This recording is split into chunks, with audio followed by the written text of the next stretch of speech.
And that's it. A much more satisfying end, you know, if you're a sucker for happy endings anyway, you know. Lacks the bittersweet feel of the, you know, and the sort of base ending. So, you know, for whatever reason, however, you know, you interpret it, Yoshiyuki comes back. The Sakura blooms are back and blooming. So it's kind of like, so was the tree revived by somebody? Or was it just because it was spring and the cherry blossoms had naturally come back that he had returned? And maybe he would disappear again in winter and then come back. I have no idea. Because she wished hard enough? That's also possible. Because in the Capo, wishes are a big theme. And they grant wishes, yeah. The thing is that oto-nee is supposed to have killed the tree that did that. But they actually pulled the same thing in the first game. In that the tree was killed. Or disappeared. I actually forget the details. It's been a really long time since I played the Capo 1. I think the Capo 2 is a lot better game, personally, but I think the excuse they used for how it was revived was Sakura, like, researched its, like, soil somehow and, like, artificially created this tree. Like, maybe I'm making all that up, but I think that's what it was, something like that. So, one of the magicians revived it. I have no idea. Sakura had something to do with it, maybe. Because what you don't see in Yume's route that happens in Otome's route, and they kind of overlap, so this definitely happens in Yume's route, you just don't see it, it's happening in the background, is that Junichi, the main character from the first game, and Sakura, his guardian, go off because they know what's happening with the tree, and they try to stop it. And they basically get absorbed into the tree, and they disappear, just like Yoshiyuki. So, I mean, I guess in the interpretation that I personally like to think is that Sakura and, you know, Junichi as well are able to sort of impose their will on the tree, along with the feelings of his friends, and of course the one he loves, that being Yume in this case, resonating and sort of reviving Yoshiyuki. So that's my interpretation overall, and you know, there's plenty of them you can kind of draw from it, because I don't think that it's explicitly explained in any of the endings, and he doesn't even disappear in all the endings. This is only a thing that happens, I think, in Otome and Yume's routes. Let me see who else. Yeah, I'm pretty sure it doesn't happen in any of the others. Doesn't happen in Anzu's, doesn't happen in Minatsu's, doesn't happen in Koko's, doesn't happen in Nanaka's. Yeah, these are the only two where that happens. So yeah. I like this game.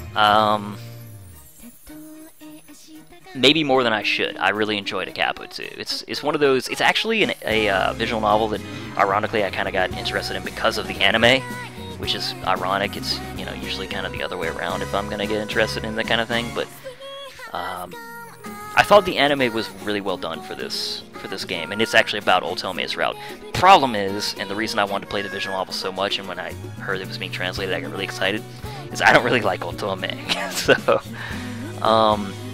I don't know, man. I feel like she's supposed to be so in love with Yoshiyuki, and yet she's the one who decides to kill the tree. And I know that's supposed to be her duty and responsibility and stuff, but I kind of feel like if her feelings were that strong for him, maybe she should have chosen him over the island.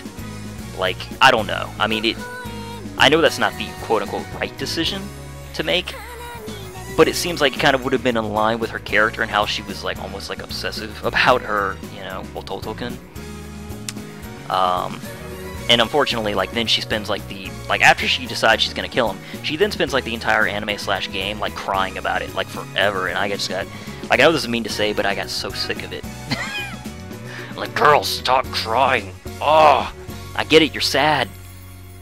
I sound like such an insensitive asshole right now. They don't really explain how bad the trees were either. I feel like they explain at least why, and by the way, that was I'm talking to Dante in the chat. He says that they don't explain how bad the trees were either. All you get with that is basically them talking about the accidents on the news, and then there's that one part with the signboard, like Yoshi's out and the signboard falls on those two thugs. Um, but yeah, there's a reason that the tree begins to start to grant these malicious wishes where it didn't before. I'm pretty sure they explain that in one of the routes, probably oto-nee's. Either that or they made up an excuse in the anime. But I don't remember what it was. And basically it's like it's granting wishes like with more and more loosely, I guess I'd say. Like there's no filtering of the wishes, I guess I'd say. So basically, if someone wishes for something bad, like even if it's just kind of like an offhand thing, like, you know, someone cuts you off in traffic and you're like, oh, fucking asshole, I wish he'd die, you know, that kind of thing. Like, then maybe they would actually die, something like that. So that's kind of why they were so worried about the tree. And, you know, I definitely understand why she felt, okay, this can't go on. It definitely makes sense. You know, and it is her responsibility, because what it is Yume and oto-nee are actually descendants from Junichi and Nimue from the first game. And Junichi, as you saw, like as you heard from Yoshiyuki, he learned like to create the Japanese sweets from Junichi. So he was a little bit of a magician, like nothing special, but he knows Sakura, who is like a full-blown like magician girl. Like she can do magical stuff. I don't think I'm crazy about that. Yeah, because her grandma was a witch. So yeah, Sakura's also a witch. And like there's actually a lot of background to it, like that isn't explained here, but it's kind of fun. You know, I kind of feel like the game does have a little more depth than some people give it credit for. There's a good bit of interpretation there, and I just really like the characters. They're fairly archetypical. I've said this before, but I feel like they just have a lot of personality, and the game is really colorful, which really serves it well. I mean, I know it only, you know, it's in a low resolution for these days, but very attractive game. I like the soundtrack, particularly the title music right here. I love this theme. There have been times, actually, where I've just turned on the title screen and just had this theme play in the background, because I was like, I want to hear this, because I don't have the soundtrack. But yeah, this is just me more or less rambling after the fact. I really like Yume's route. I think it's my favorite. Seemed a little cliche, but you're right, very interesting take on the genre. Awesome music, yes, word. So I guess what I want to say is, you know, to Dante in the chat, Dante, I'm saying that right, I hope. Any other questions about the game? Because it's kind of hard for me to almost extrapolate like what needs to be said. So is there any questions you have before I kind of end the stream? You know, looking for plot holes, but why not wish he was real before destroying the trees? Well, the thing is that it seems like the magic would have just faded, right? Because even if he was made, I mean, he was real to begin with. The thing is that making him real would have been dependent on the magic of the tree, and when the magic of the tree dissipated, he still would have disappeared, because he would still be a being linked to the tree, right? So, I mean, I guess you could say that he almost, like, I mean, this is this is a very morbid way to look at it, but if you want to look at it this way, I guess you could almost say that Yoshiyuki doesn't have a soul. Like, if you want to get into the kind of metaphysical craziness, like, there's something that he doesn't have that normal people have. But, you know, he's still definitely a person, because he's like a perfect copy of a person. I mean, you might not even want to say that, but maybe you could say that he has like an artificial soul, because in the end, he's still linked to the tree. But yeah, a lot of fun. It's all tied up in magic. Yes, exactly. Yeah, magic is... It's funny, because if you look at the game, like, the entire first half of the game, there's like almost no mention of magic. Like, he's like, I'll create a Japanese sweet and give it to the dog of Sakura's dog. I think there's a cat. I don't remember. Anyway, Sakura's pet. And he does that like one or two other times, and then, you know, you get into this, at least in Yume and oto-nee's routes. And, you know, there's a lot of magic going on in the background with what's going on. The other routes actually have links to the tree as well. Nanaka's in particular has a strong link to the tree, if I think of off the top of my head. But it's not based on Yoshiyuki's existence, because even, well, I'll say this, the tree wilts even in Nanaka's route, but Yoshiyuki doesn't disappear, which is something that I've never really understood.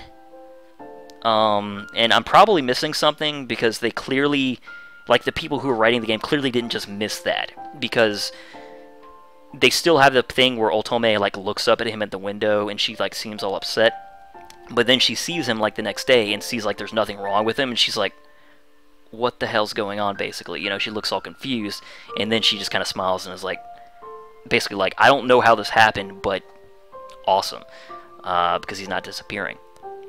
Something else disappears, some other kind of wish in the other routes. Yes, Nanaka has an ability that is linked to the tree, which, do you want me to spoil it? I mean, I guess it doesn't really matter at this point. Basically, if you don't want to hear about Nanaka's ability, just turn off the stream. Okay, basically, you notice, you know, if you watched the earlier parts of the Let's Play where Nanaka was around a good bit, Nanaka would very often, like, she was known as being touchy-feely. She would touch people a lot. The reason for that, actually, is that she is able to read people's minds by touching them. And so Nanaka has basically relied on that ability all her life to, like, let people know what they want to hear, because when she was young, she did not understand, like, she couldn't empathize. She just couldn't understand people. So even though, like, she was this really attractive person, like, people really started to hate her, because she was kind of stuck up, and she basically she didn't know what to say to people in order to get them to like her, because she didn't try when she was young, because everyone kind of spoiled her. So that's kind of her backstory, and how that links into it, of course, is when the tree wilts in Nanaka's route, suddenly she cannot read minds anymore. So she basically just withdraws into herself, because she's like, I don't know how to act. Like, even Yoshiyuki, who she's going out with at that point, she kind of recoils from it, because she's like, I don't know what you want to hear. So she gets really scared, and, you know, of course, Yoshiyuki has to more or less help her to draw out of her shell.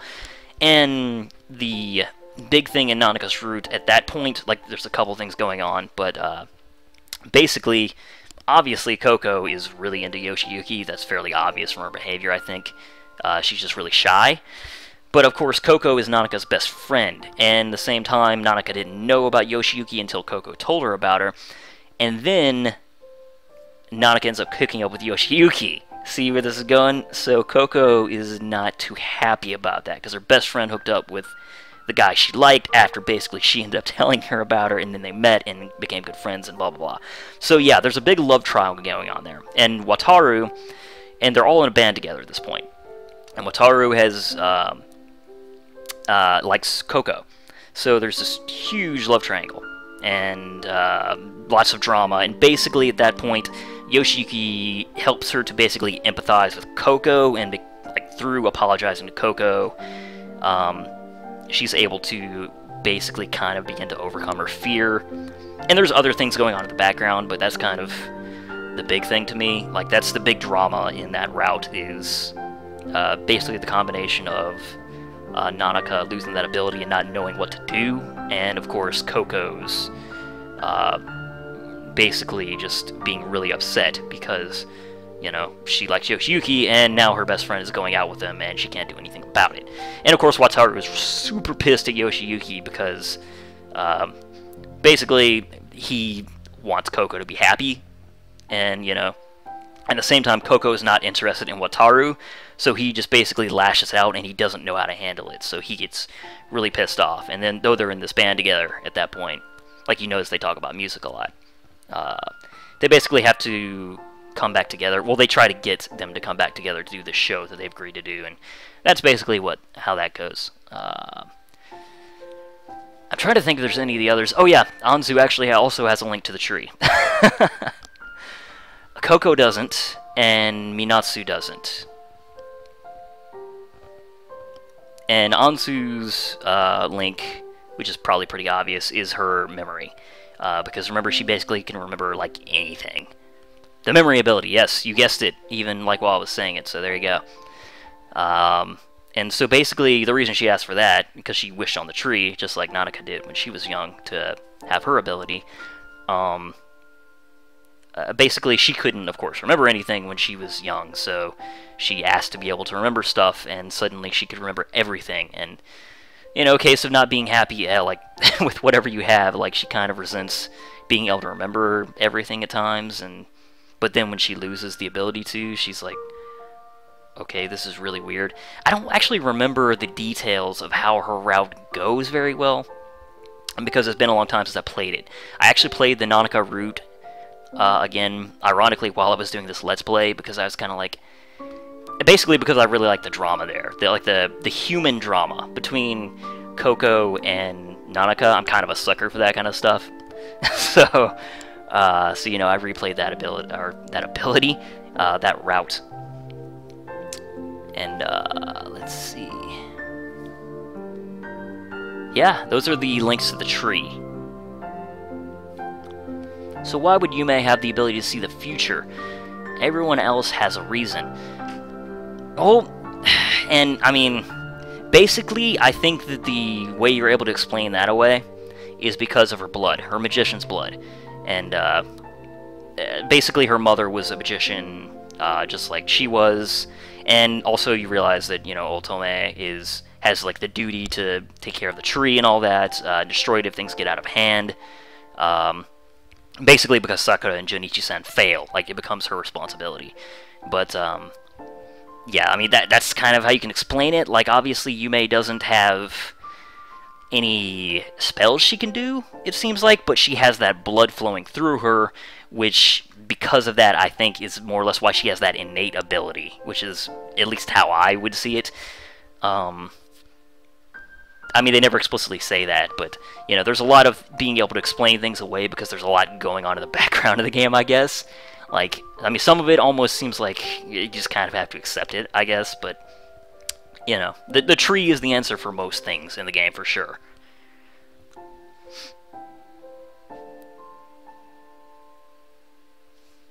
Alright, so anything else?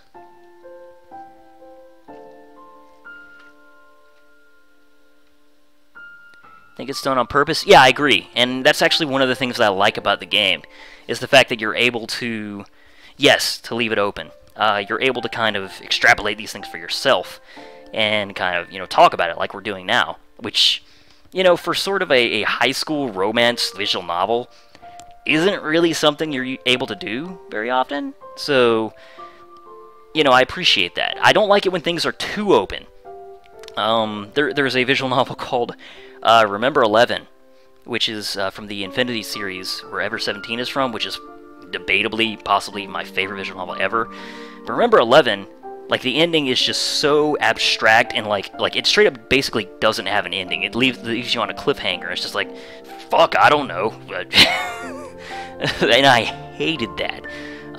So I feel like this game sort of gives you a lot of background, and you're able to kind of draw your own conclusions, and most of them are fairly obvious. Like, you don't really have to sit there and analyze it to at least come up with some explanation, but it's not spelled out for you.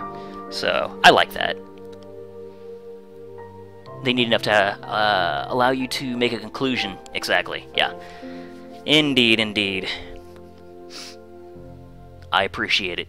So, you know, the thing is, and this has always kind of bugged me, there was a time when Shuffle and Capo, Shuffle being another visual novel, when they were sort of compared a lot in the sort of visual novel community. I don't think they were released like super close together, but I don't think they were super far apart either. And the thing is, I don't think Shuffle, I don't think Shuffle's very good as a visual novel. And the thing is that they both kind of have magical elements, but I feel like the Capo kind of uses those and integrates them into the game, like, subtly, and allows you to... It's kind of fantastical while being, you know, fairly grounded in reality, and at least in towards... And except for the end parts, like, of the route, you know, where it's kind of like, oh, well, you know, he's disappearing and, you know, coming back and blah, blah, all that. And Shuffle's like, okay, guess what? We have a world with freaking angels and demons, or he's like demons and gods. Anyway, basically, we have these incredibly supernatural things on the world, and then it basically just turns into like a harem visual novel. It's I don't know. It feels like such wasted potential to me. Like, it sounds like an interesting concept that then basically goes nowhere. Like, you expect the routes to kind of use those things well, because they have all that stuff floating in the background, and then it's just not used. I feel like the Capo kind of rides that line well, you know, without being like, magic in your face, you know, and, you know, kind of overusing it. And unlike Shuffle, it actually makes use of, you know, the devices it has working in the background. But, yeah, that's a tangent I've said more than once, I think. It always kind of has annoyed me when they get mentioned together, and it's not kind of in that sense to be like, look, they're really, like, the quality is pretty disproportionate here. Though I will say the anime of Shuffle was pretty good. Yeah! You played Shuffle too? Curious.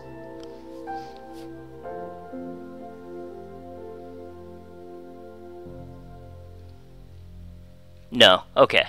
Well, yeah, just take my word for it, I guess.